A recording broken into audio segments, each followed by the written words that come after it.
سمجھ میں آئے تو تھوڑی سی بات کافی ہے، نہ سمجھ میں آئے تو پھر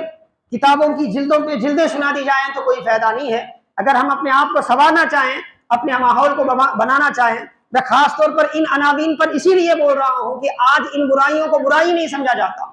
بلکہ اس کو چالاکی سمجھی جاتی ہے، اس کو ہوشیاری سمجھا جاتا ہے، اس کو خوبی مانا جاتا ہے، حالانکہ یہ خوبی نہیں ہے، نہ دنیا والوں کی نظر میں خوبی ہے، نہ اللہ کی نظر میں خوبی ہے، نہ اللہ کے رسول کی نظر میں خوبی ہے۔ اور حاضرین محترم عزیزان گرامی، میرے آقا کا ارشاد ہے، جو گناہوں کے راستے سے لوگوں کی تعریف بٹورنا چاہتا ہے اسے لوگوں کی تعریف نہیں ملتی، جن سے وہ تعریف حاصل کرنا چاہتا ہے اللہ اسی کے ذریعے اس کی مذمت کرواتا ہے،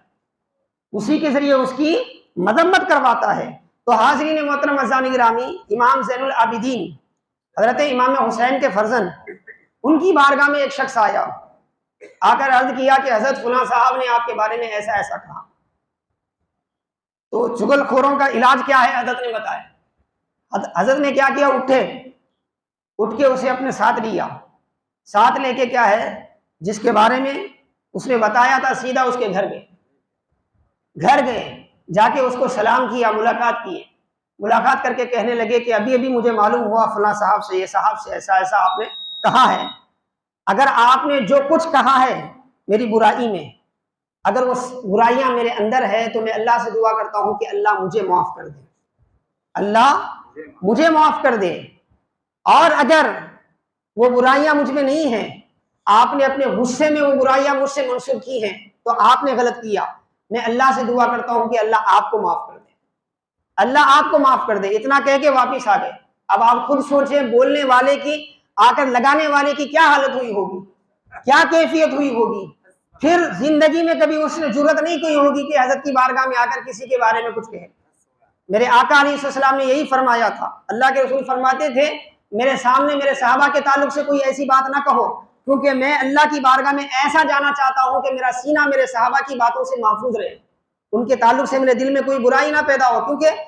بشر ہونے کے ناطے لازمی بات ہے، اگر آپ کا دوست جو دن رات آپ کے ساتھ رہتا ہے، کوئی تیسرا آ کے آپ کو بتائے جو آپ کے ساتھ رہتا ہے نا، وہ آپ کے پیٹ پیچھے ایسا کر رہا تھا، تو لازمی بات ہے میرے دل میں اس کے لیے غصہ، نفرت، اس طرح کی باتیں پیدا ہوں۔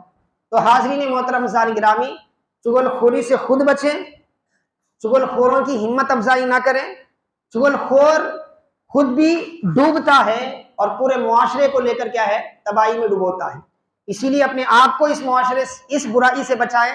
اپنے ماحول کو، اپنے اطراف و اکناف کو، اپنے بچوں کی ایسی تربیت کریں، خاص طور پہ گھروں میں بڑی بی کو، چھوٹی بی کو، گھر کی ہر عورت کو اس بات کا عادی بنائیں، کیونکہ ہمارے گھروں میں بڑے سلیقے سے کیا ہے یہ چیز چلتی ہے، جس کی وجہ سے بڑی تباہیاں پیدا ہوتی ہیں، بڑی تباہیاں،